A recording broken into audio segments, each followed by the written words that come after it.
Hey y'all, Lisa with Healing Roots Wellness. I'm here with Nate today to bring you a little bit of support along your journey. If you are recovering from any level of trauma, which if you are human, it is a traumatic experience. Not only traumatic, but we're all dealing with a level of response to the great challenge of life. And I want to help support you through that today with a really helpful tip that is body focused. Now, trauma does embed in the body through holding patterns and movement patterns, and can even affect the way our body develops and ages by restricting movement. In earlier years too, certain kinds of fascial restriction can have an effect on the way our bones grow through youth. And the same thing goes for the rest of our lives. When the body moves into a holding pattern, it will pull on the skeletal system, it will affect the adrenal glands, and so on, which not only affects our personality, but the trajectory of our lives, the choices we make, the way we can engage with life through our body. Are we restricted? Do we feel free? Do we feel safe? And so on. And the three layers that we're most familiar with when it comes to healing is the mental emotional layer, then the energetic layer. We hear about the root chakra being where we sense safety or lack thereof. And then there is the physical layer, the biological layer that I just talked about, where holding patterns are had. And of course, these are not separate. These different parts of us are not separate, and this is not an exhaustive list of the layers of ourselves. But if you're addressing this triad and sort of allowing them to merge naturally, you're going to have an experience of recovery that gets somewhere. My area of focus has been in all three of these, and I have gone through trauma and healing myself. I still am a work in progress. The BioEnergetic field is where I work, and so I want to offer you guys today a really important thing that you could add to your self-care routine, because we can't always just run out and get body work every time we need to be soothed. But just like, a foot soak or something like that, we can add this particular practice into our routine to help us find some relief, just in daily life, increase our quality of life. And today our focus is on the psoas being often referred to as a hip muscle, and it connects from our low back to the top of our thigh bone and is responsible for this action right here. So when we pull our thigh up into our chest, that is the psoas doing its work. And the psoas is one of those very special muscles that acts just a little bit differently than the musculoskeletal muscles.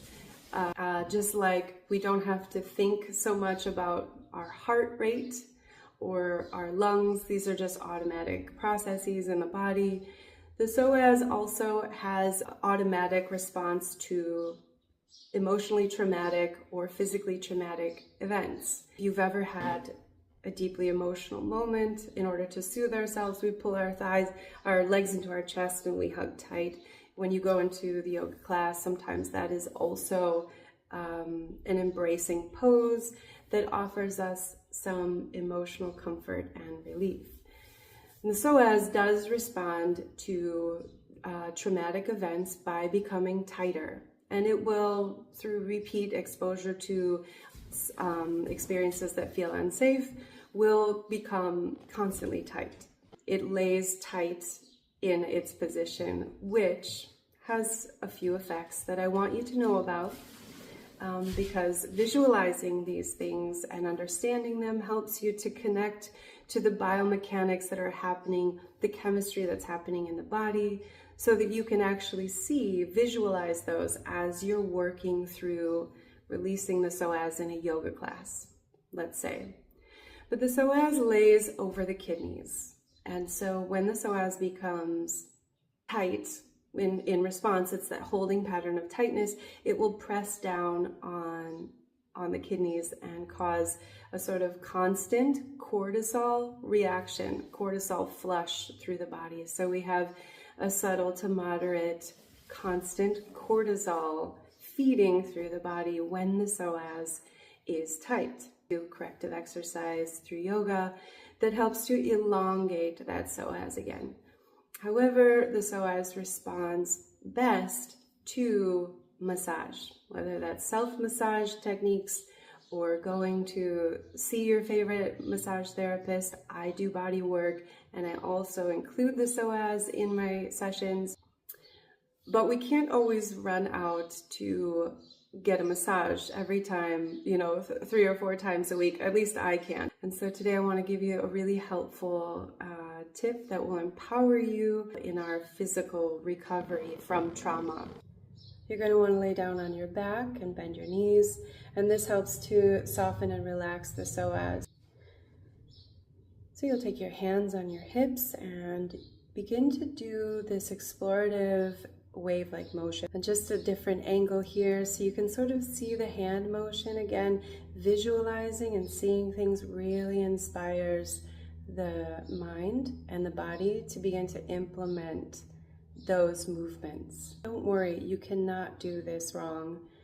Really empower yourself, trust yourself, explore. Kind of go there with loving curiosity and begin the dialogue of, I'm safe to do this. I am in control of my body. I know how to treat myself lovingly. I trust myself to do this. This feels good.